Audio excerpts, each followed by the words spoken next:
Hey, welcome to Note Night in America. Glad to have you guys all join us here from all across the country. For those that are tuning in live or those that catch the replay, we are honored to have you all.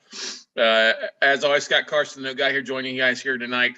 It's obviously a very busy week ahead of us as we've got Note Camp 2022 coming up here. But for those of you guys that are joining us for the first time, we are honored to have you. If you came across our videos, hey, on our YouTube channel, glad to have you here as well. We encourage you to ask questions. There are no dumb questions, just the questions that don't get asked. So we've got a lot of great stuff to cover tonight, but before we do that, Note Night in America, we've been doing these calls, golly, it's hard to believe, for over 11 years now. Since 2011, coming on 12 years now.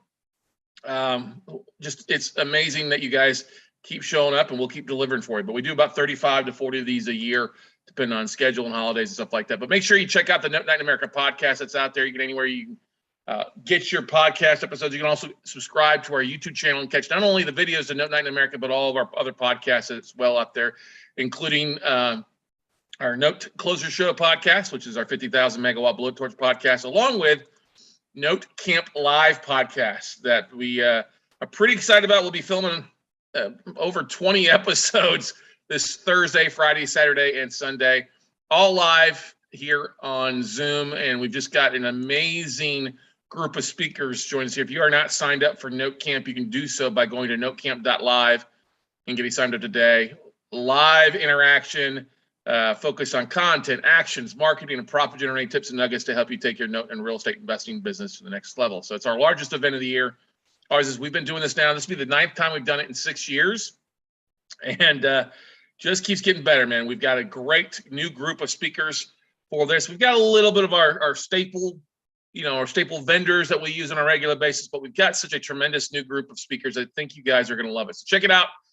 You can check out the schedule by going to NoteCamp.live and just scrolling down, but hit the RSVP button. If you hang around, I'll give you a special discount code for those of you that are not signed up already for you tonight. But anyway, y'all are here because the topic, I don't know about you guys, but I'm a huge baseball fan, America's pastime. I mean, I didn't play Little League. I played it straight in high school, made the varsity as a freshman, but didn't play in college, but I ended up playing college football. But I've always been a big fan of apple pie, red, white, and blue, American flag, smell of garlic, French fries, and crab sandwiches in the San Francisco Bay Area, cold beer, hot dog with a little mustard and relish on it. But we've got some great stuff here for you. Now, I'm sitting here watching a ball game this past week, and I was like, you know what?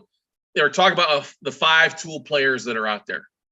And if you don't know what a 5-tool player is, let me explain what that is. So a 5-tool player is somebody that excels at all 5 phases of the game of baseball. Now, what are those 5 phases? Well, the first one is being able to hit for average. Well, that seems to be a thing the last couple of years where people just hit for the long ball. They don't have a lot of great people with averages out there. I think that's a lost art where strikeouts are exceeding everything. But that's the first one, being able to hit for average on a consistent basis. Now, here's the great thing, guys. If you strike out or miss 7 times out of 10, you're in the Hall of Fame. So really a 300% percentage will do you well and make you an all-star. Second tool is to hit for power. This is hitting for, hitting the deep balls. Chicks dig the long ball. But hitting for power is the second tool. The third tool is throwing strength and accuracy. Some of the best power hitters have been horrible with their arm, haven't played in the field.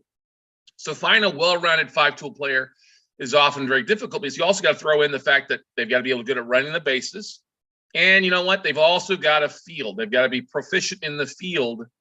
And what does that mean? That means they're playing in the outfield in the field. They're not just a designated hitter. They're just not showing up and pinch hitting once a night. They're playing on a regular basis. Now, if you're not a baseball fan, maybe some of these names may not ring a bell for you, but some of the folks that are really doing well right now, I guess you could say Mike Trout would probably be one of the best 5-tool players right now. He's just a kid from New Jersey, doing well in Los Angeles. Los Angeles Angels of Anaheim, coming off the injured reserve list, but he's just a joy to watch play ball. I had the good fortune of watching him play quite a few times out there, and just an absolute, hope he wins a couple World Series rings before his time is up. Now, maybe you might be familiar with some of these faces. Maybe Ricky Henderson, the all-time stolen base leader. played for the Athletics and played till he was almost 40, actually, still in bases in different leagues and stuff like that. But Ricky Henderson was a power hitter as well, too, and just a great all-star outfielder and hit for average as well, too, because his legs did well. You may remember Mr. Splinter himself, the last man to hit over 400, Ted Williams, for our Red Sox fans out there. And of course, I'm a big fan of growing up with Barry Bonds. Now, Barry Bonds not in the Hall of Fame, but he's the all-time home run hitter. I happen to believe, I don't think, even if he did take in performance-enhancing drugs, it doesn't help you with your eye-to-hand coordination. But anyway, hopefully he ends up in the Hall of Fame at some point. Just an absolute great player. Watched him in Pittsburgh and watched him just absolutely kill it in San Francisco. 6 or 7 time MVP and stuff like that. Just an absolute great outfielder. He does not get a lot of credit for his arm, but he was one of the smartest guys and average hitters, and led the league in home runs several years, including the all-time record for most in a home year. And of course, he beat Hank Aaron, who I think is one of the most amazing 5-tool players from back in the day. Playing for the Milwaukee Braves and the Atlanta, and just absolutely all-time home run hitter till Barry's passed him, and just an absolute great guy. If you get a chance to meet him, just an absolute amazing individual, just a big heart. And so he's in the Hall of Fame out there as well for you. But, what does that mean when it comes to notes? You talk about baseball, and they're in the heat of the playoffs, stuff like that. And like I said, I'm a big Giants fan. I'm also a Yankees fan too. I like baseball. Okay.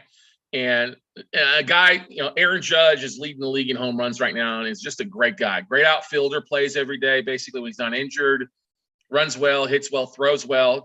He's really just phenomenal, Mr. Yankee. And what does that mean if you're a note investor, though? What does it mean to have those 5 tools? Now, are you running around here playing catch? Does that help your note business? Not really. Does it help you to pull out your bat and hit a home run? No, not really. But the analogy here is that it really does take about 5 good tools to be a really good note investor, because there's a lot of moving parts in baseball. While it's easy to throw, it's easy to catch, it's not always easy to hit. It's not always easy to run bases. It's not always easy to hit the cutoff man, or not even get a strike across the plate in some cases. You have to be a really great player to play the Major League. But here's the first one. So if your first tool in baseball is hitting for average, we would associate that with closing deals. You're getting deals closed. Now, you're not closing 100% of the time, but if you've got a 30% closing ratio, you're doing pretty good. For every 10 offers you make you're closing on 3 of those. That's really good. And this is an investor who continuously closes deals, not just makes one offer once every 9 months or once every 3 months, but consistently making offers. They're consistently closing deals. They're, like I said, you can make the Hall of Fame while striking out 70% of the time. You can make the Note Hall of Fame, you stick with it for a while and keep buying deals, singles and doubles. And that's what's coming out. And a good note investor who's taking a hit for average is going to close deals with what's given to them. They're going to find deals out there. They're just not going to sit back and relax and wait for the deals to them. They're going to go out and be aggressive at the plate to go find deals that make sense for them. They're having a solid swing business. They know what their hot buttons are. They know where they want to focus on, and they go out and find those deals. Like I said, they're not hitting grand slams and home runs all the time. You're going to get by and build wealth long-term, hitting singles and doubles, stuff that you can get reperforming, people that you can get modified, they hold on for a while, or they'll deed and lieu the property back to you. There's a lot of great money made in being a singles and double investors, I like to say. But hitting for average is a great thing. There is nothing wrong with that. I would compare a lot of passive investors, or people that are just targeting performing notes, as really good hitting for average. They're looking for a good return, 8, 10, 12% or more, and they're closing deals on a regular basis because they're marketing. And it's all they're getting hit for solid returns. So that's the first tool in being a 5 tool is closing deals on a regular basis, singles and doubles to build that cash flow. And that's one of the most important things as a note investor is looking, especially if you're looking to replace your income, is to start figuring out how many deals do I need to close to replace my income? How many performing notes do I need to get under my belt in the next 12 or 24 months so I can do what I want to do? Now, what do you think the number 2 one is? Well, that's, one of the best guys that ever hit for average, I would say, is Tony Gwynn. In the Hall of Fame, unfortunately passed away a few years back, but just a guy that no matter really where you put it, he walked a lot, He got on base. He got a lot of singles and doubles. Didn't hit a lot of home runs, but he was one of the best swingers in the game. Now, I wouldn't necessarily consider him a 5-tool player. Very smart, intelligent, but he didn't hit for a lot of power. But that's okay. He still had a Hall of Fame career. Right now, number 2 tool is in baseball is hitting for power. Well, I would say that associates with the note business is doing bigger deals. All right, you're hitting some bigger deals, bigger values. Instead of buying one-offs, you're buying some mini pools or starting to dive into the pool after. You're not afraid to swing for the fences. Now, not everybody has that going up to the plate and swinging hard thing. I get it. Some people are like, oh, I want singles and doubles. I don't want to get hit. If I don't swing heavy, I won't strike out. Well, you can still strike out by not swinging the ball. Okay, but really it's bigger deals. And the biggest thing I think is a mind block for a lot of folks is most investors only make offers solely based on what's in their checking account. If you're a true 5-tool note investor, you're not waiting on what's in your bank account. You're going out and swinging. You're going to go ahead and wait for your pitch and make offers and deals in your wheelhouse. And then if you're making contact, getting offers accepted, then you're going to go out and raise the capital. And you're going to find a way to get deals closed in a lot of variety of fashions. And here's the thing, you're looking for advantages. You're looking for things that most people aren't looking at.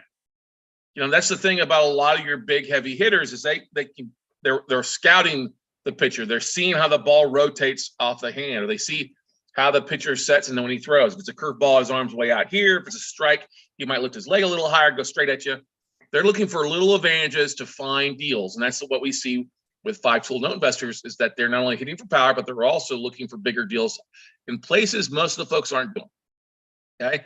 And they also believe the more swings they hit, the more deals they close. The more swings they hit, the more home runs they'll get, which is true. It is totally true. The more offers you make, the more deals you get, the more swings you take at. Now, you may get some more strikeouts, making offers. Oh, I missed that. I got to keep swinging for it. But eventually you make contact and knock it out of the park. All right.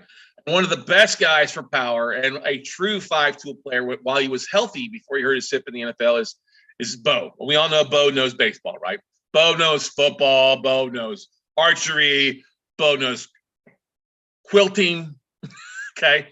And some of the stories when Bo was a young guy, a young kid growing up are just amazing if you ever get a chance to read the article about Bo. But he was such a powerful hitter and just amazing out there with what he did when he ran up this. There's one play he made where he ran up the wall to make a catch to steal a home run and just absolutely just murder the ball. And one of my favorite baseball things is I have a Bo Jackson Louisville Slugger bat.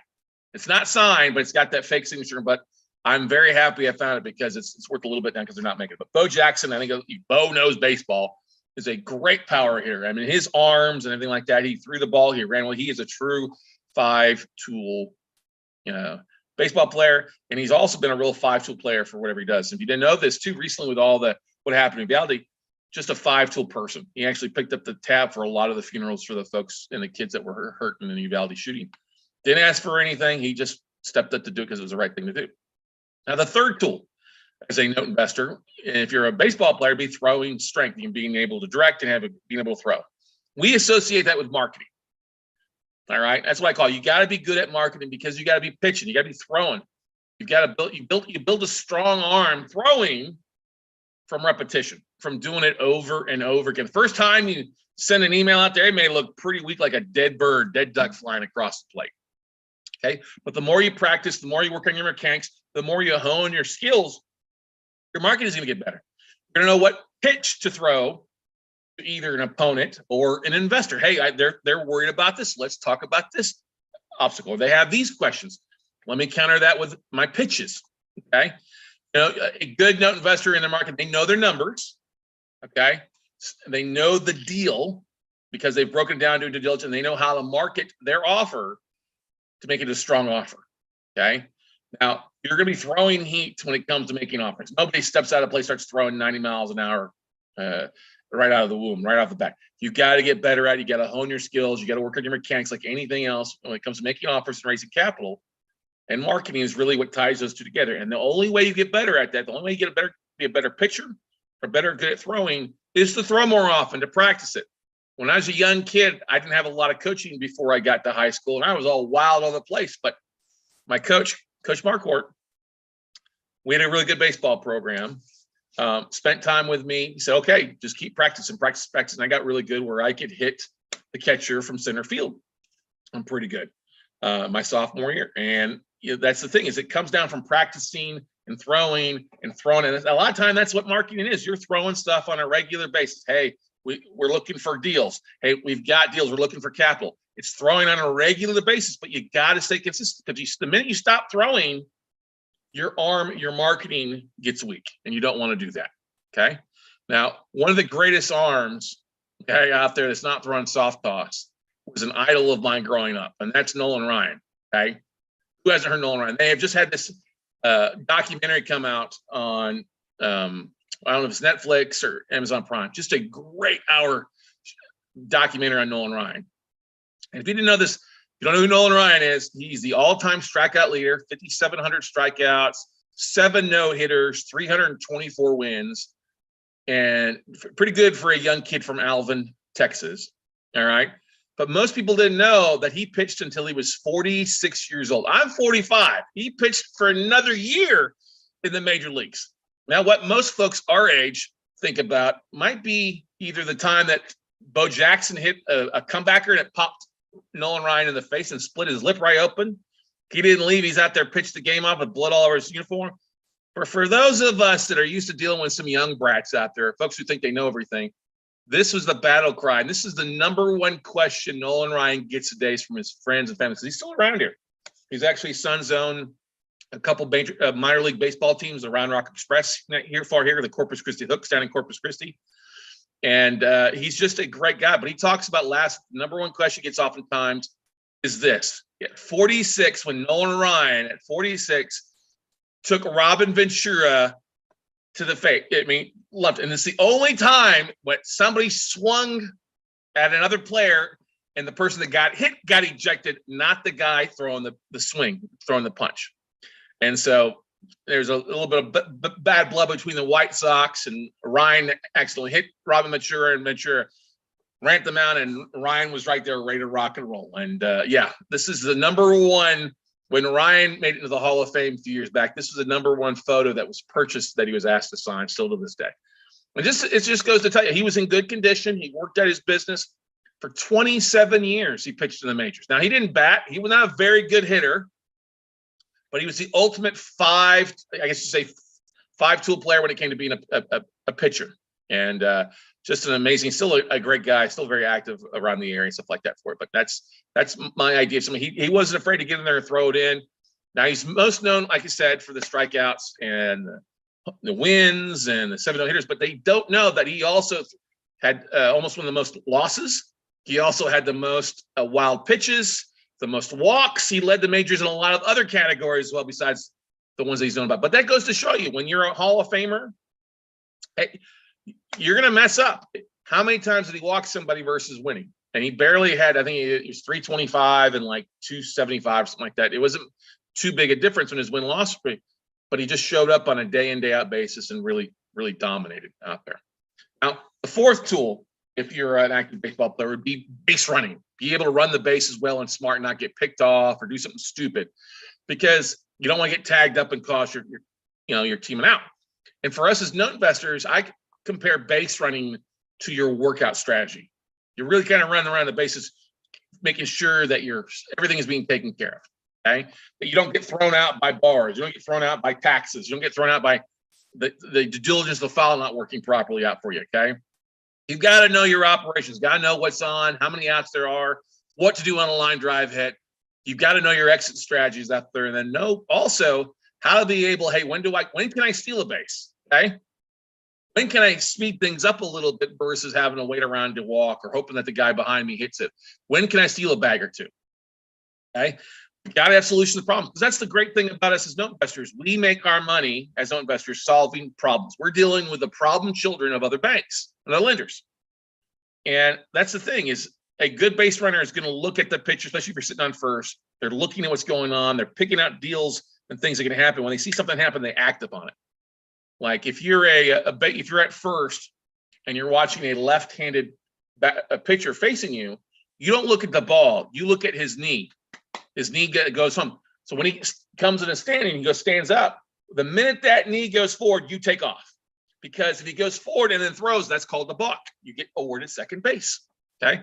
So you got to know those little tricks and watch. But you also got to be careful, because if that knee starts coming forward, you better skedaddle back to first base for getting picked off. And that's the thing. You got to know your strategies and know what's going on and act upon them.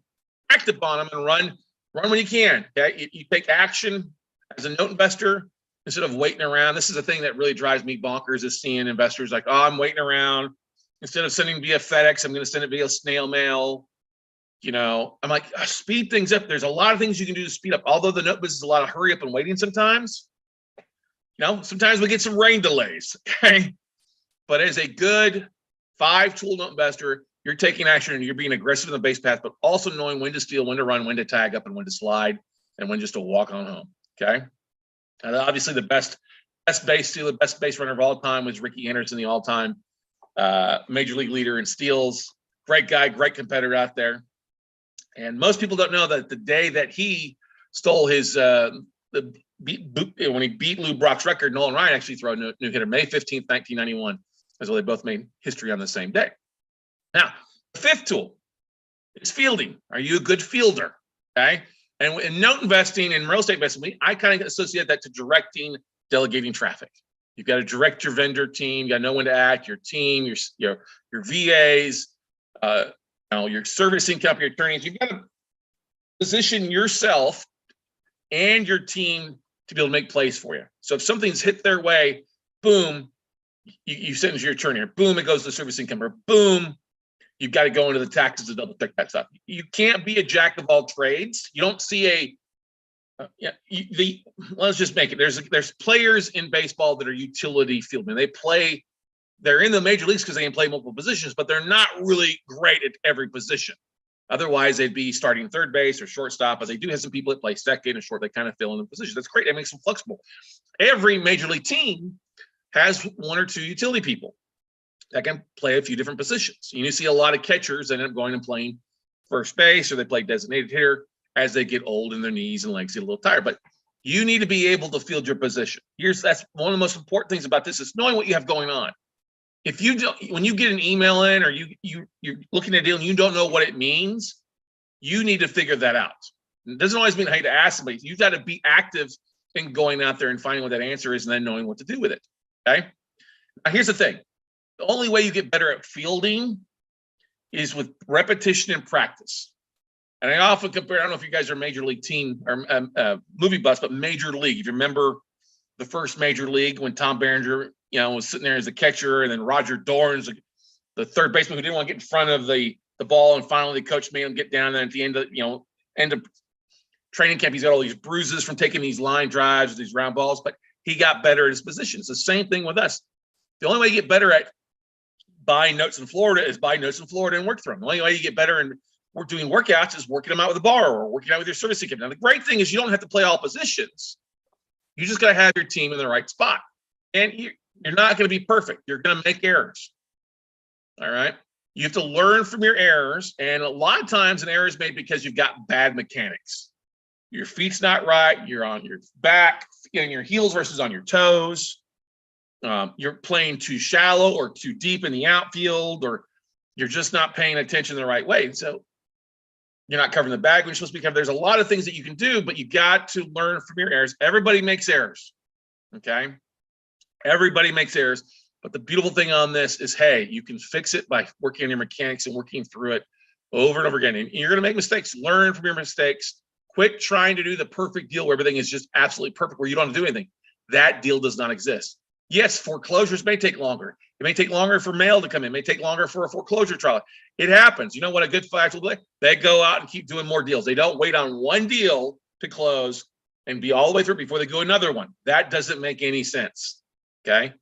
Constantly working through these things in a lot of cases. And it's the thing is, I think about some of the best defenders out, the best dealers, like the Wizard of St. Louis, Ozzie Smith. I think of, the guys, I can't think of what their names are. Not Paul Malter, but Robin Ute and the guys that played second and short for the Brewers were really good. You think about some of the best teams out there. They always have a pretty good up the middle, a good second baseman, usually a good third baseman, or no, sorry, shortstop to handle a lot of that stuff. They're throwing the teams, they're directing, they're the captain of the infield. Okay. And here's the thing: if you're good at fielding and good at knowing what's going on, you can honestly squeeze another 8 to 10% annually out of your ROI, out of your performance, by acting and not waiting around. You're aggressive in your defense. You're aggressive in your fielding, going out and making things happen. Let's get this done. Let's get this taken care of. Let's not procrastinate. Let's go ahead and get this done and sent in. Let's go ahead and take this action. Let's get this filed, so that you're not playing defense from a negative position. You're playing more defensive offensively to make things happen. Okay. And I think one of the best fielding guys out there, Hall of Famer, who was the best shortstop, and then later in his career, went to third. Just an absolute guy, Cal Ripken Jr. Whole family of Ripkens played baseball. Him and his brother and his dad are the only father and sons to play together when it was back in 85 for the Orioles, when their dad was the manager, and him and his brother, he played shortstop, and then his brother played second there for the Orioles. And so a little baseball history there for you. But I also think there's a great series out right now. I can't wait to go back and watch it all. But I think one of the best shortstops to ever play the game. Derek Jeter, the captain. He was a great defender. He hit for average. I mean, I've always hit for power, but he could really hit when he needed to, and just an absolutely amazing character of a man. And I think I've got a number 2 jersey hanging in my closet right now from Derek Jeter. But he's just an absolute. You think about somebody who showed up, who put up with the pressure of the media day in, day out, and his job was to show up. It wasn't to talk a lot. It was to just show up, and he let his actions on the field speak loudly. And that's why I think he's one of the most beloved shortstops, players. Especially one of the most likable Yankees in a long, long time out there, Mr. Derek Jeter out there for you. So now let's do a quick recap on these 5 tools here for you. Now, it's always, like I said, 1 is hitting for average. It's getting deals closed, singles and doubles, getting some stuff in. Doesn't be perfect, may not be a grand slam, but it's producing a pretty good ROI to you. And of course, when you're ready, boom, and you see something you really do, you act on it, take a big swing and hit for power. You definitely pull those bigger deals, hit for power, go out and make things happen. On the number 2 side, the third tool, obviously, is marketing, throwing your marketing around.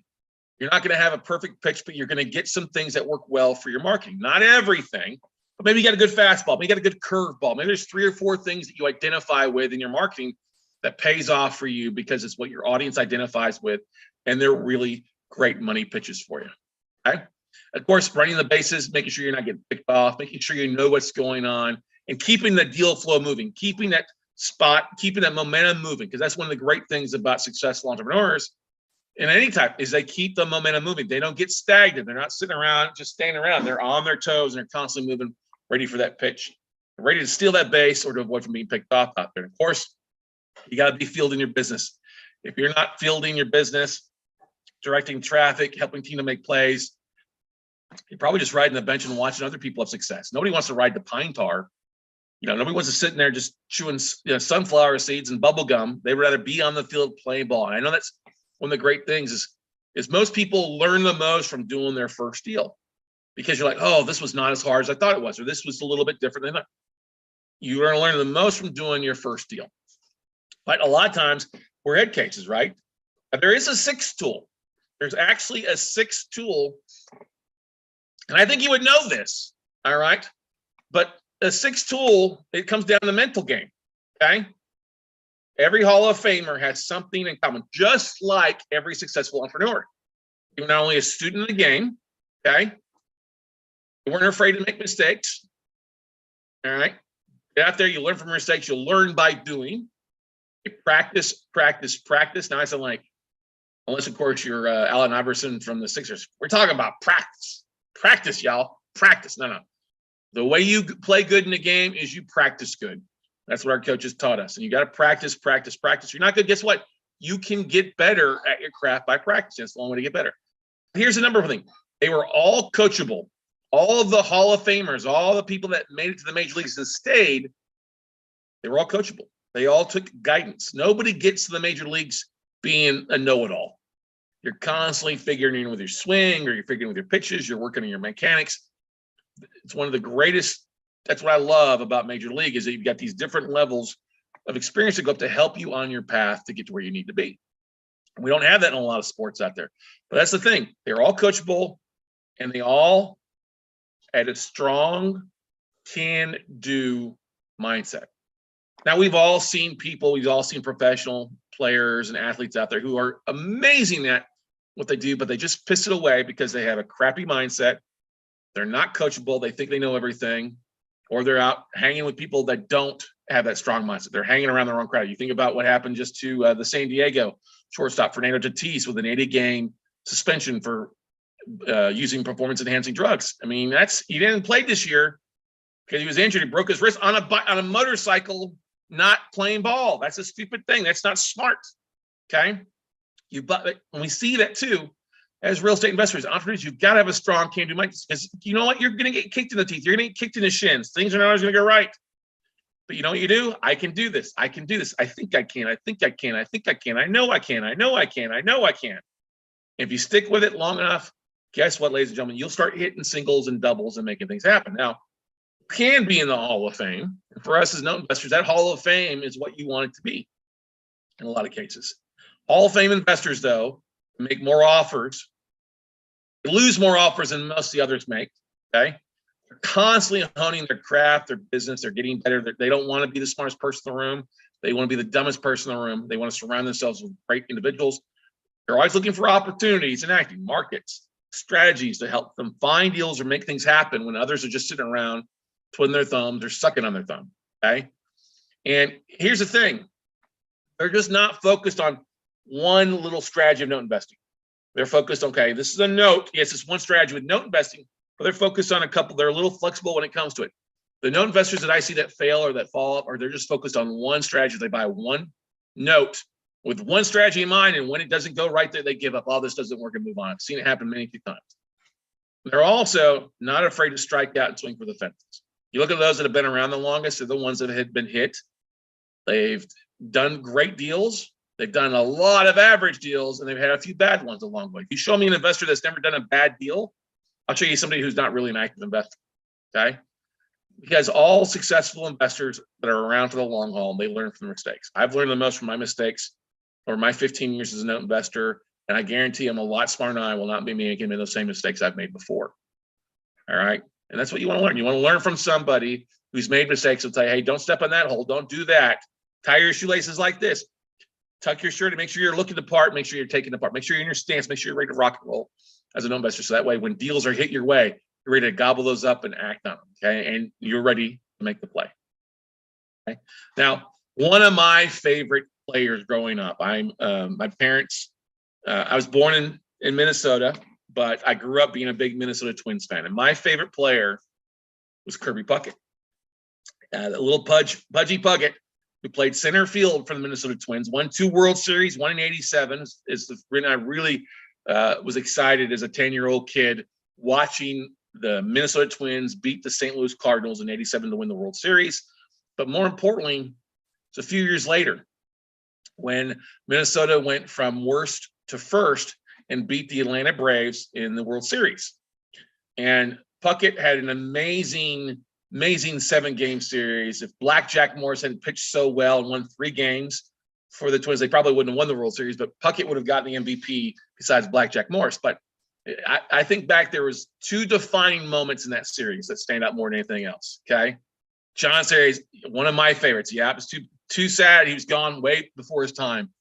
But was when Kirby stole a home run for the Atlanta Braves, and then in the bottom of the ninth, he hit, or it was bottom of the ninth at the time, I can't remember. He hit the game-winning home run to send it to 7 games. And I can remember standing up and shouting, and the hair in the back of my neck is as a young kid as he hit that. And you can hear the announcer, and we'll see you tomorrow night. You know, Buck announcing, we'll see you tomorrow night for Game 7. And that applause and the roar in the Metrodome and everybody going crazy. It's one of the things that made me fall in love with baseball. And, you know, it's great that he's won 2 World Series and all, you know, as a Hall of Famer, and just absolutely a huge Minnesota Twins fan. I mean, if you're a Minnesota Twins fan, you're a fan of Kirby Puckett. Even if you're not a fan of Minnesota Twins, you were a fan of how he played the game. But you got to think he's had a pretty good, solid career out there. Now, I think one of the great things I want to share with you guys, there's another Twin, a guy that was drafted by the Twins, played a few years, and released by the Twins, which was one of the biggest mistakes the Twins ever made, is that they gave up on a player. They gave up on a guy, couldn't hit a curveball for a while, had a big gaping hole in their swing, and they released him. And that guy didn't give up on himself. He got picked up by another club. He worked on it, worked on his swing. He worked on getting better and better and better. And eventually he became one of the most amazing power hitters, one of the most clutch hitters that we've ever seen in baseball. And who am I talking about? Well, he's now a Hall of Famer. He's Big Papi, David Ortiz. Now, David, I wouldn't say he's a 5-tool player because he's fielding. His base running is not the great, but he did enough to get by. But when it comes to, if you think about the series that the Red Sox won in 7 games to beat the Yankees in the American League pennant to go on to the World Series, and the drama being down 3 games to none and coming back, and how Papi had 3 or 4 game-winning hits and or home runs in the series, and how he went on and did it again and again. That's the thing. But I wanted to bring him up because, you know, a lot of us as entrepreneurs, we're honing our skills and we give up, or somebody gives up on us. If you've got coaches that are chewing your butt or they're on you, it's because coaches care. They want you to be successful. The minute your coaches stop yelling at you or stop critiquing you or telling you to get better, that's when you have to worry. If you've never played professional sports or been on a team, most people don't understand that. They get adults and somebody's like, hey, you need to do this, you need to do this. It's not anything that's spiteful. It's there because they care. They want you to avoid making mistakes because they've made that mistake before. And if I could have a beer with anybody that's in the major leagues right now or is retired right now, it'd be Nolan Ryan again, but I'll also be with David Ortiz, because just a friendly, fun-loving guy. He just is what he is. And he's a Hall of Famer because he didn't give up on himself. He got some new coaches and he perfected his swing. And that's why he's multiple world champions and in the Hall of Fame, wearing that nice, was it the yellow blazer in the Hall of Fame out there? But guys, are there any questions about that? But that's the thing. It's those 5 tools: being able to hit for average, hit for power, throwing, fielding, base running, and guess what? Having that 6th tool, a positive mind, a strong, positive mental attitude out there. And I'm really, really excited for what we're bringing to the table here this Thursday, Friday, Saturday, Sunday here at NoteCamp. If you guys, we've got some tremendous coaches that have expertise on a variety of things. We've got some students come and talk about their lessons learned. People have closed on deals, servicing companies, attorneys, investors helping you raise capital. People are doing stuff. People know how to structure your deals. People help you market it. We're here to help you make it in the major leagues, ladies and gentlemen. If you haven't signed up yet, the early bird price has expired. It's no longer $99. It's $149 right now. And if you use the code NNA, if you have not bought your ticket, you go to NoteCamp.live and use the code NNA. It'll knock $50 off the price. So that price is, it could be $99 or it could be $149 or $249, because the price is going to be going up each day as we get closer to Thursday out there for you. Dwayne says, Scott, you nailed this Zoom call with a baseball connection. Whoa. Thank you, Dwayne. I appreciate that. Dwayne Cashflow. I like that name, buddy. But that's the thing, guys. Thank you. Appreciate it for you. You got to have a little fun. Jay says, enjoyed you talk tonight. I have a basic question. Would this note buying business help with converting a lender loan to an owner financing of my rental property? If so, how can I about this as a loan renewal is coming up? No, it will not. Okay, that's a great question, Jay. But if you have a institutional loan, you have a bank that has a lender has a note on your property in a first lien position, you can't convert that to an owner finance loan. It doesn't work that way. That loan would need to be paid off with somebody coming in and paying off that loan. And then you could have a private investor pay that loan off and then owner finance, but it's not going to be at par or the full value. That's a longer conversation, Jay, than what we would cover here. I encourage you to get signed up for NoteCamp. We'll talk about a little bit of that throughout that with Max Bailey and Nick from USA Note Pro, Will Henning, and Rachel. We've got several people talking about owner finance, origination, stuff like that. And we can also schedule a call coming up. So how can I go about this as a loan renewal is coming up? Yeah, you're not going to be able to have somebody owner finance a renewal. You need either get it renewed or get refinanced out. Now, if you had an investor that was going to lend you money, they could pay off that, and then you'd be paying them. That would be like an owner finance deal, but that wouldn't be owner finance. That'd just be a refinance. Owner finance, you'd have to be the seller of the property and sell it to somebody else and carry terms on that. That's what it comes down to. So I don't know. Does that make sense for you, Jay? Hopefully it does. But anyway, you can always book a call with me by going to talkwithscottcarson.com. That's talkwithscottcarson.com and schedule. It's going to be a little sparse on the next couple of days. And then also next week, too, guys and gals, we are really jacked up. We have our Note Mastermind taking place here in Austin, Texas for the first time in 2 years.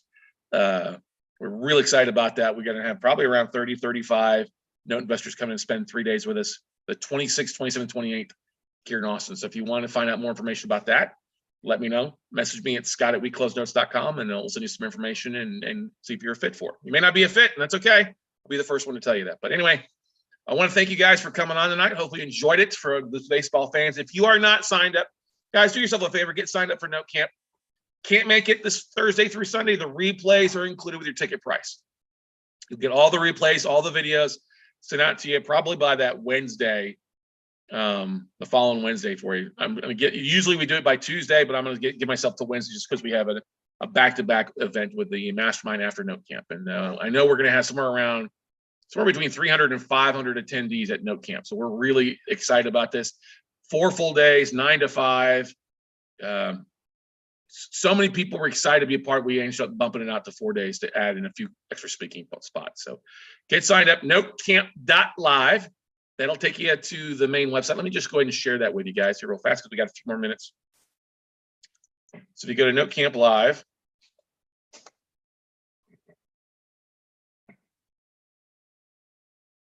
yeah, you can tell I'm a sports fan, right?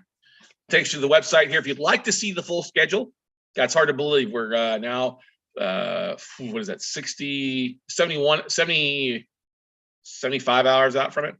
But that'll take you here. You can see the speakers a little bit. If you scroll down here, this is the schedule here. Thursday, Friday, Saturday, Sunday. It's all right there for you. Who's speaking, what time. You can attend as much as you want. But like I said, all the replays are included out there. And get ready to rock. And Melanie, incredible baseball analogy today. Scott loved it. Good. Well, I'm glad you enjoyed it. We like to have a little fun and make some things happen. I can tell you, baseball helped me as an entrepreneur. And back in 2010, I basically sold everything I owned here in Austin, Texas, except for my truck and my dog and some clothes. And I went on what I thought would be 30 weeks of travel in the country, turned into 3.5, 4 years of nonstop travel. Started off with me catching the Rangers, second game of the season. And then one of the most exciting games of that 3-year period was actually catching the Giants clinch the pennant in San Francisco, and Travis Ishikawa hitting a 9th inning walk-off home run to win the pennant and send them to the World Series for their 3rd series in 5 years. And big Giants fan out there for you. But big Twins, I just love baseball. Doesn't care what it is, little league, high school, college, pro, whatever it is, minor league. Hey, I like my dogs with mustard and relish and some cold flat beer, baby. So go out, take some action. Hopefully we'll see you all at Note Camp, guys. Once again, NoteCamp.live. Use the code NNA. That's all caps. Click on the green button to reserve. It'll take you to the checkout page. You'll see the discount code up at the top right hand there for you to get the price reduced, that $50 discount. So thank you so much for being on here tonight. Hope you enjoyed it. Have a great day, and hopefully we'll see you Thursday morning.